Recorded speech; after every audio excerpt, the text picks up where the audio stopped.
بالحب تلقاك البدور ضيف الأماني والسرور، فيك العطايا والأجور يا مرحبا. باب غسل الرجلين في النعلين ولا يمسح على النعلين۔ جوتوں کے اندر پاؤں دھونا چاہیے اور جوتوں پر مسح نہ کرنا چاہیے۔ حدثنا عبد الله بن يوسف قال أخبرنا مالك عن سعيد المقبري عن عبيد بن جريج أنه قال لعبد الله بن عمر يا أبا عبد الرحمن رأيتك تصنع أربعا لم أرى أحدا من أصحابك يصنعها. قال وما هي يا ابن جريج؟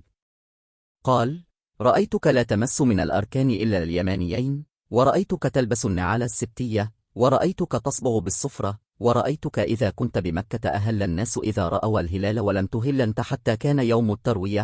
قال عبد الله أم الأقأن فإني لم أرى رسول الله صلى الله عليه وسلم يمس اليمانيين وأم النعال السبتية فإني رأيت رسول الله صلى الله عليه وسلم يلبس النعل التي ليس فيها شعر ويتوضأ فيها، فأنا أحب أن ألبسها.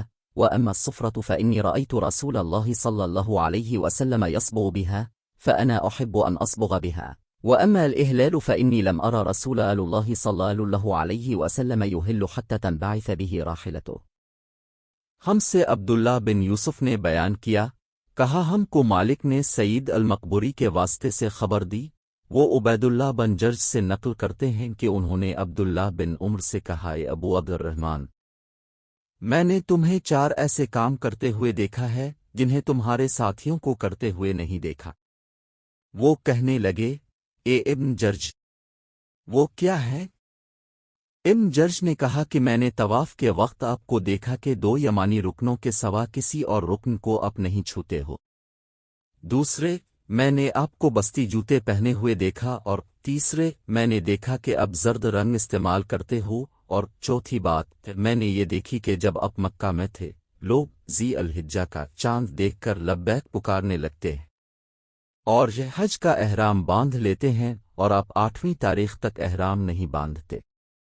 عبداللہ بن عمر رضی اللہ عنہما نے جواب دیا کہ دوسرے یا ارکان کو تو میں یوں نہیں چھوتا کہ میں نے رسول اللہ کو یمانی رکنوں کے علاوہ کسی اور رکن کو چھوتے ہوئے نہیں دیکھا، اور رہے جوتے تو میں نے رسول اللہ کو ایسے جوتے پہنے ہوئے دیکھا کہ جن کے چمڑے پر بال نہیں تھے، اور آپ انہیں کو پہنے وضو فرمایا کرتے تھے، تو میں بھی انہی کو پہننا پسند کرتا ہوں۔ اور زرد رنگ کی بات یہ ہے کہ میں نے رسول اللہ کو زرد رنگ رنگتے ہوئے دیکھا ہے، تو میں بھی اسی رنگ سے رنگنا پسند کرتا ہوں۔ اور احرام باندھنے کا معاملہ یہ ہے کہ میں نے رسول اللہ کو اس وقت تک احرام باندھتے ہوئے نہیں دیکھا جب تک آپ کی اونٹنی آپ کو لے کر نہ چل پڑتی۔